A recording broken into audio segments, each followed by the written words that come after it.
আসসালামু আলাইকুম। আমি Raju Ahmed. Next rank academy by Raju Facebook page এবং ইউটিউব চ্যানেলে সবাইকে স্বাগতম। তো আমি কিছুদিন আগে একটা পোস্ট দিয়েছিলাম পরিবেশ রসায়নের উপর। তো আমি ঠিক করছি যে রমজান মাসে পরিবেশ রসায়নটা শেষ করব।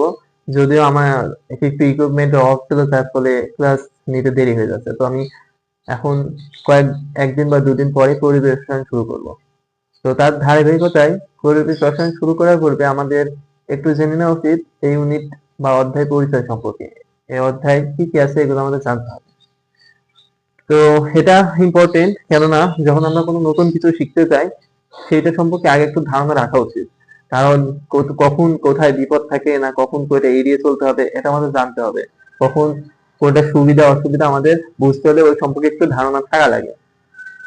তো সেই জন্য আমি আজকের একটা ছোট্ট, বেশি সময় না, 5-10 মিনিটের মধ্যে শেষ হয়ে যাবে। আমি মূলত যেটা করবো সেটা হচ্ছে আজকে পরিবেশ রসায়নে কি কি আছে, কোন টপিক গুলা কেমন বোর্ড কোশ্চেনে বেশি আসে, না একাডেমিকে বেশি আসে, না অ্যাডমিশনে বেশি আসে, আসলেও কেমন আসে। হ্যাঁ, এবং কোন টপিক তো অনেকগুলো থাকে, একটা ইউনিটে তোমার 10-12টা টপিক আছে আমাদের। তো পরিবেশ রসায়নেও সেম অনেকগুলো টপিক আছে, কিন্তু যদি আমরা একাডেমিক বেস চিন্তা করি সব টাইপ থেকে কোশ্চেন হয় না। আবার অ্যাডমিশনের চিন্তা করলেও একাডেমিক সব টাইপ থেকে কোশ্চেন হয় না। তো মোটামুটি ধারণা দেওয়ার জন্য আজকের ক্লাস। তো আশা করি তোমরা এটা দেখে বেনিফিট হবা। অ্যান্ড চলো শুরু করা যাক। তো পরিবেশ রসায়ন এটা আমাদের কেমিস্ট্রি সেকেন্ড পেপারের ফার্স্ট চ্যাপ্টার। তো এই অধ্যায় কিছু কিছু টাইপ আছে, অনেকগুলো টাইপ। তো আমি মোটা দাগে 7টা টাইপ সাজাইছি। এর মধ্যে বইয়ের প্রথমেই দেখবা পরিবেশ রসায়ন যখন আমরা খুলবো, তো প্রথমে আমরা কিছু মুখস্থ টাইপ বা এমসিকিউ টাইপ কিছু পড়ালেখা আছে। কি সম্পর্কে? বায়ুমণ্ডল সম্পর্কে। যেমন আমরা আগে হয়তো শুনছি বায়ুমণ্ডল যে 3-4-5টা স্তর আছে আমাদের: ট্রোপোস্ফিয়ার, স্ট্রেটোস্ফিয়ার, মেসোস্ফিয়ার, থার্মোস্ফিয়ার বা আয়নোস্ফিয়ার, এক্সোস্ফিয়ার। তো এইগুলা সম্পর্কে প্রথমে আলোচনা করা। এবং এই যে বায়ুমণ্ডল, এখানে বিভিন্ন গ্যাস থাকে, গ্রিন হাউস গ্যাস থাকে ইত্যাদি। এই গ্রিন হাউসের উপাদানও আছে। তো এই টপিকটা দেখো, আমি পাশে স্টার দিছি। যেগুলো 3 স্টার দিছি এগুলা রিটেনের জন্য ইম্পর্টেন্ট, যেগুলো 1 স্টার দিছে এগুলো সাধারণত এমসিকিউ দিবা। তো বুঝতেই পারছো এটা যেহেতু মুখস্থ নির্ভর, তো এটা তোমার সিকিউতে কোনোদিন দিবে না। দিবে কোথায়? এমসিকিউতে, তাও খুব একটা দেয় না, রেগুলারলি কোশ্চেন হয় না। কিন্তু আমরা যেহেতু একাডেমিতে অ্যাডমিশন সব কভার করতে যাচ্ছি, তাই কোনো কিছু বাদ দিব না। যতটুকু লাগবে আমি ততটুকু এখান থেকে পড়িয়ে দিব। তো এখান থেকে এমসিকিউ আসতে পারে ভার্সিটি বা মেডিকেলে, ইঞ্জিনিয়ারিং এ খুব একটা আসে না। তো প্রথমে আমি, এইটা হচ্ছে মূলত 2টা লেকচারে ভাগ করেছি আমি। প্রথম লেকচার আমি বায়ুমণ্ডল সম্পর্কে আলোচনা করব, বায়ুমণ্ডলের বিভিন্ন স্তর সম্পর্কে আলোচনা করব, এবং তারপরের স্তরে বায়ুমণ্ডলের উপাদান এবং বায়ুমণ্ডল সম্পর্কে আমরা বিভিন্ন কথা আছে বইতে, যেমন ঘূর্ণিঝড় কিভাবে হয়, সিএফসি তোমার ওজোন স্তরকে কিভাবে ক্ষতি করে, দেন বায়ুমণ্ডলের কোন উপাদান কত পার্সেন্ট আছে, এইগুলো নিয়ে পরের লেকচারে আলোচনা করবো। তো 2 লেকচারে আমরা বায়ুমণ্ডল এবং এর উপাদান রিলেটেড যে বিষয়গুলো আছে ওইগুলো নিয়ে আলোচনা করব। তো এরপরে হচ্ছে এককের পরিবর্তন। তোমরা যেমন প্রথমেই এই ইউনিট দিয়ে শুরু করবা, যেহেতু তোমরা বিশ্বাস করবা কিন্তু জানি না যে এই পরিবেশ রসায়নে তুমি এত এত একক আছে যে সবগুলা তোমার মাথায় অনেকটা বোঝা মনে হবে যে কখন কোনটা কোনটা দ্বারা কি বোঝায়। যেমন আমি তোমার বুঝি যে আমরা যখন এই যে আদর্শ গ্যাসের গতির সমীকরণ, এটা হচ্ছে পিভি ইকুয়াল টু এনআরটি।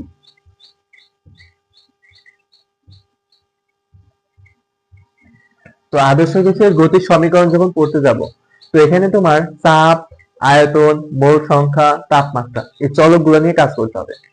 তো তুমি যখন চলকগুলো দিয়ে কাজ করবা, দেখবা যে কখনো চাপ, তোমার কখনো উদ্দীপকের চাপের একক দিয়ে আছে অ্যাটমসফিয়ার, কখনো দিয়ে আছে প্যাসকেল, কখনো দিয়ে আছে মিলিমিটার মার্কারি, কখনো দিয়ে আছে সেন্টিমিটার মার্কারি, কখনো দিয়ে আছে তোমার টর।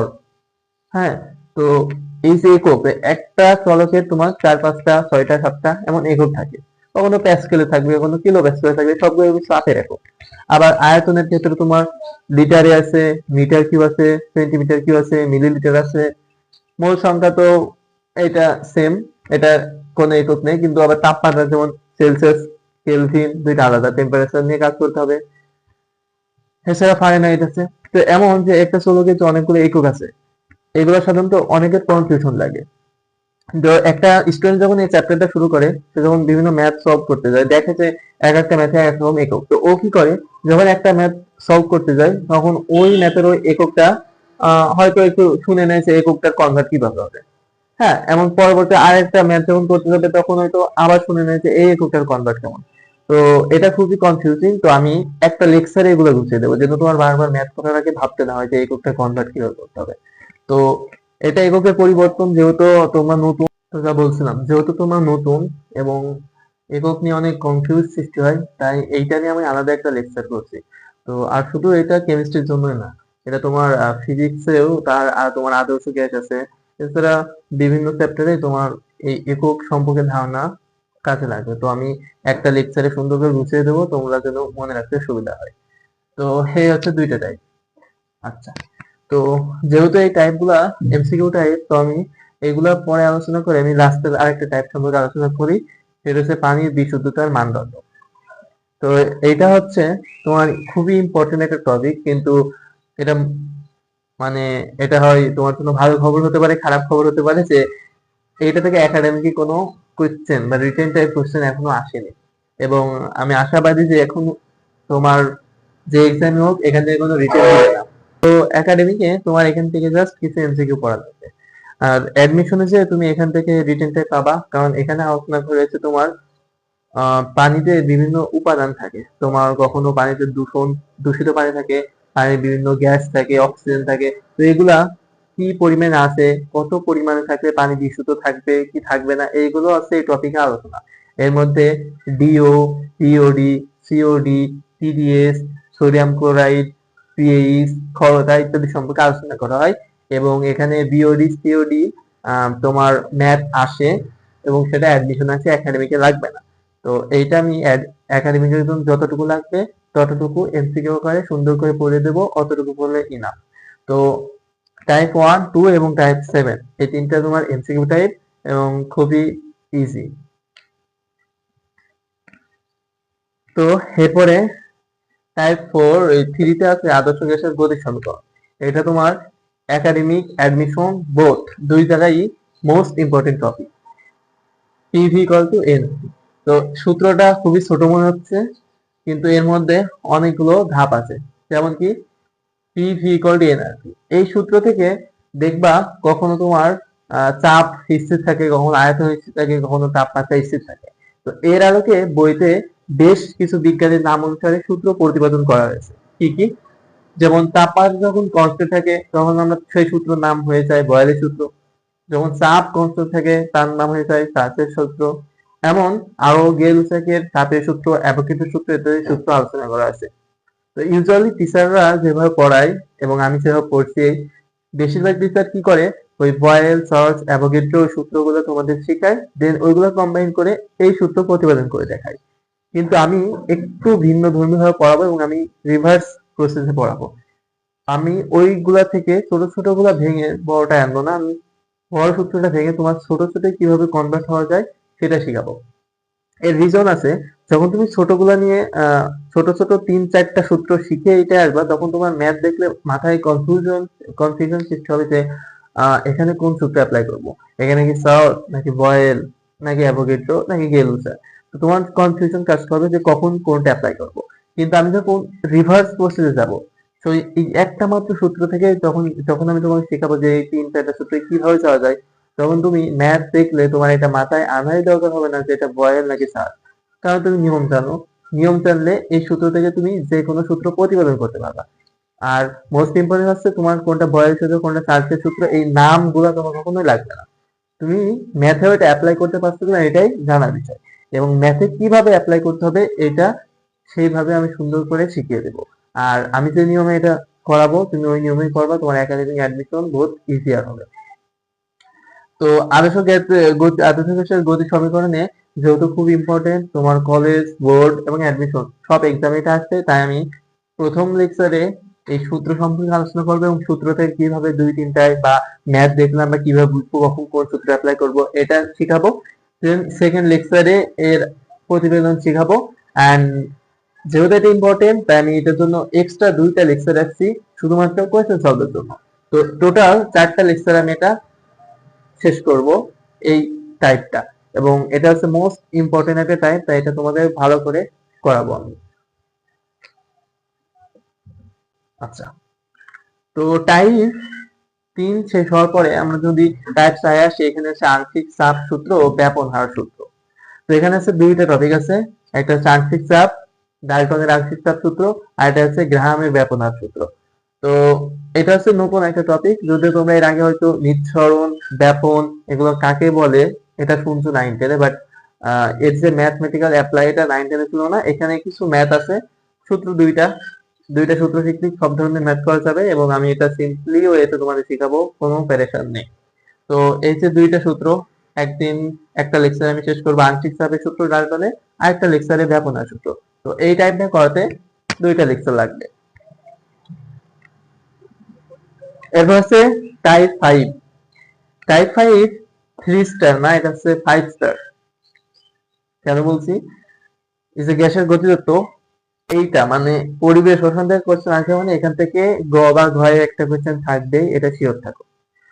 কারণ এখানে অনেকগুলো টপিক আছে, কি কি, এবং এগুলো হল ফেমাস ফেমাস টপিক। যেমন গ্যাসের গতিতত্ত্ব শেখার মধ্যে তোমার তুমি আদর্শ গ্যাসের যে সূত্র আছে অনেকগুলো, যেমন বেগ সম্পর্কে আছে, গতিশক্তি বা মোট শক্তি সম্পর্কে আছে।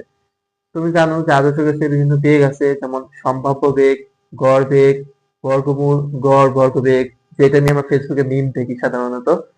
এই হট টপিক গুলা এই টাইপের মধ্যে। এছাড়া যখন আমরা বাস্তব গ্যাস পড়বো, সেখানে বাস্তব গ্যাসের ভ্যান ডার ওয়ালস ইকুয়েশন আছে, প্রচুর প্রচুর এমসিকিউ আছে ওখান থেকে, ইজিয়েস্ট টপিক। দেন এখানে বিভিন্ন গ্রাফ আছে। সো বুঝতে পারছো এই টাইপের মধ্যে বেশ কিছু ইম্পর্টেন্ট জিনিস আছে এবং ফেমাস জিনিস আছে। সো স্বাভাবিক, যেটা ফেমাস সেটা এক্সামে আছে। তো এখান থেকে এক্সামে তোমার খুবই ইম্পর্টেন্ট এবং প্রতিবার কোশ্চেন আসে। তো এই টপিকটা 5 স্টার দিয়ে রাখবা, এবং এর জন্য আমরা দুইটা লেকচার দিয়েছি। প্রথম লেকচারে আমরা যে আদর্শ গ্যাস সম্পর্কে আলোচনা করব, দেন দ্বিতীয় লেকচারে বাস্তব গ্যাস এবং আদর্শ গ্যাসের যে পার্থক্য, বাস্তব গ্যাসের ভ্যান ডার ওয়ালস ইকুয়েশন, এগুলো নিয়ে আলোচনা করব। তো এটা দুইটা লেকচার ইনাফ, এবং দুইটা লেকচারের মধ্যে তোমার ম্যাথও কমপ্লিট হয়ে যাবে। আচ্ছা, তো টাইপ 5 যদি শেষ করি, এবার 6। তো এবার 6 এসিড ক্ষার মতবাদ। এটা একটা ইম্পর্টেন্ট টপিক, বাট এখান থেকে তোমার সাধারণত ঘতে কোনো কোয়েশ্চেন আসে না। কোয়েশ্চেন আসে কি, এখান থেকে কোয়েশ্চেন আসে অনুধাবন বা খ নাম্বারে। আর এখানে অ্যাসিড ক্ষারের মতবাদ বলতে আমরা সাধারণত 3টা বিজ্ঞানী মতবাদ এখানে পড়বো, আরহেনিয়াসের মতবাদ, লাউরি মতবাদ এবং লুইস মতবাদ।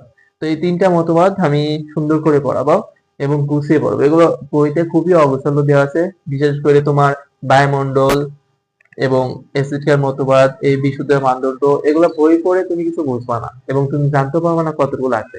তো আমি এগুলো খুবই কম্প্যাক্ট ভাবে এবং সাজিয়ে গুছিয়ে তোমার দিয়ে দেবো নোটগুলা, যেন তুমি সুন্দর করে পড়তে পারো। এবং অ্যাসিড ক্ষার মতবাদ এটা শুধু তোমার পরিবেশ রসায়নে লাগবে ব্যাপারটা এমন না। তুমি যখন ফার্স্ট পেপারে রাসায়নিক পরিবর্তন করবা, তখন তুমি দেখবা অ্যাসিড ক্ষার মতবাদ তোমার অনেক কাজে লাগবে। তো আমি এই চ্যাপ্টারে এটা সুন্দরভাবে করিয়ে দেবো, একটা লেকচারে মধ্যে সুন্দর করে নোট করে দেবো 3টা মতবাদই, যেন রাসায়নিক পরিবর্তন করানোর সময় এটা আমার আর আলাদা করানো না লাগে, এই নোট দেখলে তোমার হয়ে যাবে। আর এখান থেকে তোমার ফেমাস অনুধাবন কোশ্চেন আছে একটা, সেটা হচ্ছে অনুবন্ধী অম্ল ক্ষার। খুবই ইম্পর্টেন্ট টপিক অনুধাবনের জন্য, এবং এটা তোমার সাধারণত কলেজে খতে দিয়েই দিবে হয়তো। তো এই হচ্ছে মোটামুটি পরিবেশ রসায়নের টপিক গুলা, এবং এইগুলা টপিক ওয়াইজ আমি ক্লাস নিব, এবং সেই অনুযায়ী তোমরা নোট করবা, যেন তোমাদের কোনো অগোছালো কোনো কিছু মনে না হয়। এবং আমি যেভাবে পড়াবো সেইভাবে নোট করো, এক্সামের আগে ওইগুলো দেখলেই না। আমি ক্লাসের মধ্যে যে ম্যাথ গুলো দিব, ওই ম্যাথ গুলো দেখলে তোমার একাডেমিক ইনাফ হয়ে যাবে। অ্যাডমিশনের জন্য অনেক ম্যাথ দেখা লাগে, তোমরা জানো, কোশ্চেন ব্যাংক সলভ করা লাগে, সেটা অ্যাডমিশনে যে করবো। কিন্তু বোর্ড কোশ্চেনের জন্য আমি এর মধ্যে যতগুলো ম্যাথ করবে ওইগুলো করলে তোমার জন্য ইনাফ। আচ্ছা, তো এবার আরেকটা কথা বলি এখানে। দেখো, টাইপ আমরা 7টা সাজাইছি, কিন্তু ক্লাস কিন্তু কম না। তোমার দেখে মনে হতে পারে এখানে 12টা লেকচার। তুমি সাধারণত যখন তোমার অফলাইন বা অনলাইন যেখানে পড়ো, তুমি দেখবা অফলাইনে হয়তো ফাঁকি দিতে পারে, বাট অনলাইনে যখন ভাইয়ারা পড়ায় তোমার 20টা পর্যন্ত লেকচার নেই অবস্থার উপর, যেটা পড়ায় অনেক পড়ায় কিন্তু সবগুলো লাগে না। আমি খুবই কম্প্যাক্ট ভাবে নিব এবং সবগুলো টাইপই কভার করবো, এটা শিওর থাকবা। এই 12টা লেকচারের মধ্যে ইনাফ। এখন প্রশ্ন হচ্ছে যে লেকচার গুলো কি খুব লং হবে? না, সাধারণত আমি পার লেকচারের টাইম 1 ঘন্টা বা 1 ঘন্টা 10 মিনিট, এর মধ্যে একটা লেকচার শেষ হয়ে যাবে। এমন 12টা লেকচার লাগবে। তো কেমিস্ট্রি যেহেতু অনেক টাইপ আছে এবং এখান থেকে তোমার সূত্র নতুন নতুন কিছু এই অধ্যায়, তাই একটু সময় নিয়ে পড়তে হবে। এবং কেমিস্ট্রির সব চ্যাপ্টার গুলো এমন, যেহেতু আমরা জানি অন্য অন্য চ্যাপ্টার যেমন ফিজিক্স বলো, ফিজিক্সে তোমার ফার্স্ট ইয়ারে দেওয়া গেলো 12টা চ্যাপ্টার আছে, 12-13টা, ও সেই হিসেবে কেমিস্ট্রি আছে 5টা।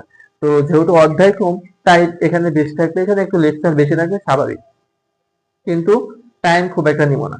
তো আমি আরেকটা ভাবনা ভাবছি যে যেহেতু এক একটা লেকচার তোমার 1 ঘন্টা 10-20 মিনিট হয়ে যায়, যদি এটা বড় লেকচার না, যারা অনলাইনে ক্লাস করে জানো যে এটা ইউজুয়ালি 1.5 ঘন্টার উপরেই ক্লাস হয় একটা। তো আমি তার থেকেও সহজ কম সময় নিয়ে কমপ্যাক্ট ভাবে করাই দিব। বাট এখন হচ্ছে আমি ভাবছি যে একটা লেকচার যেহেতু 1 ঘন্টা 10-20 মিনিট, আমি একবারে একটা লেকচারের জন্য তো লেকচার তো গুছাতে হবে আমার, তো এর জন্য একটু টাইম কনজিউমিং। তো আমি ভাবছি এটা 1 ঘন্টা 10-20 মিনিট না দিয়ে যদি অর্ধেক করে দেওয়া যায়, 30 মিনিট বা 40 মিনিট। তো এমন ভাবে যদি প্রতিটা টাইপ করে ভিডিও দেওয়া হয় তাহলে হয়তো বেটার হবে। তো ধরো যদি ফুল আওয়ারের ক্লাস নিই তাহলে 12টা ক্লাস হবে। আবার আমি যদি ভেঙে ভেঙে ক্লাস নিই তখন দেখা গেল যে 2টা লেকচার জায়গায় 4টা লেকচার লাগছে। লেকচার সংখ্যা বাড়বে বাট টাইম ফিক্স থাকবে। তোমার যখন আমি একটা ক্লাস নেবো, একটা 2টা ক্লাস নিলে হয়তো এখানে 2 ঘন্টা বা 2 ঘন্টা 20 মিনিট লাগতো। 4টা ক্লাস নিলেও 2 ঘন্টা 2 ঘন্টা 20 মিনিটই লাগবে, বাট টাইপ ওয়াইজ আলাদা আলাদা লেকচার থাকবে। তো আমি চিন্তা করছি যে টাইম এমনই থাকবে, লেকচার সংখ্যা একটু বাড়াবো। লেকচার এখানে 12টা লেকচার হবে হয়তো 24-25টা, বাট টাইম ফিক্স থাকবে। মানে বুঝছো তো, আমি জাস্ট ছোট ছোট ভিডিও বানাবো টাইপ ওয়াইজ, যেন তোমাদের নোট করতে এবং রেগুলারলি তুমি যেন ভিডিও গুলো দেখে করতে পারো এবং বোরিং না লাগে।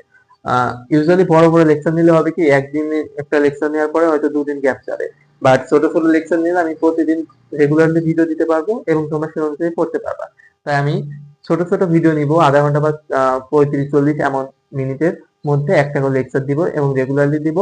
তোমাদের করণীয় হবে তোমরা একটা নোট খাতা তৈরি করবে সুন্দর করে, শুধু পরিবেশ রসায়নই থাকবে সেই খাতায়, এবং আমি বোর্ডে যেভাবে লিখবো যতটুকু বলবো ততটুকু নোট করবা এবং যে ম্যাথ গুলো করাবে ওই ম্যাথ গুলাই বারবার প্র্যাকটিস করবা। দেন বোর্ড পরীক্ষার আগে তোমার যদি কোশ্চেন ব্যাংক সলভ করতে ইচ্ছা হয় ওটা করলে ইনাফ। তো মোটামুটি পরিবেশ রসায়নের মধ্যে এই টপিক গুলো ছিল। আর যেহেতু রমজান অনেকগুলো রোজা হয়ে গেছে, আমার ইকুইপমেন্টের জন্য আমি ক্লাস দিতে পারছিলাম না। আমি চেষ্টা করবো আগামীকাল বা পরশু থেকে পরিবেশ রসায়নের ক্লাসগুলো আপলোড দিতে, এবং এই আপলোড ক্লাসগুলো সিরিয়ালি প্লে লিস্ট আকারে থাকবে আমার ইউটিউব চ্যানেলে, next rank academy by Raju. আমি ইউটিউব লিংক আমার কমেন্টে দিয়ে দিব, ওখান থেকে তোমরা ইউটিউবে সাবস্ক্রাইব করে রাখবা।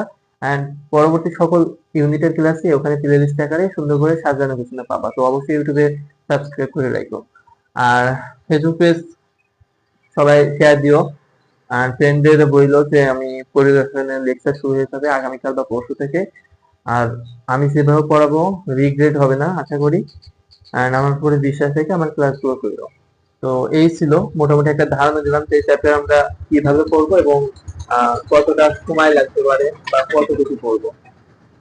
এবং আমি ট্রাই করব যতটা কম্প্যাক্ট আকারে এবং যতটা সহজভাবে সম্ভব আমি সহজভাবে শেষ করাবো, যেন তোমাদের কোনো মনে না হয় যে এত লেন্দি পড়া বা বোরিং পড়া, এমন কিছু না মনে হয়। তো আজকের মতো এতটুকুই। সবাই ভালো করে পড়ালেখা করো, রমজান মাস ইবাদত বন্দেগী করো। আসসালামু আলাইকুম।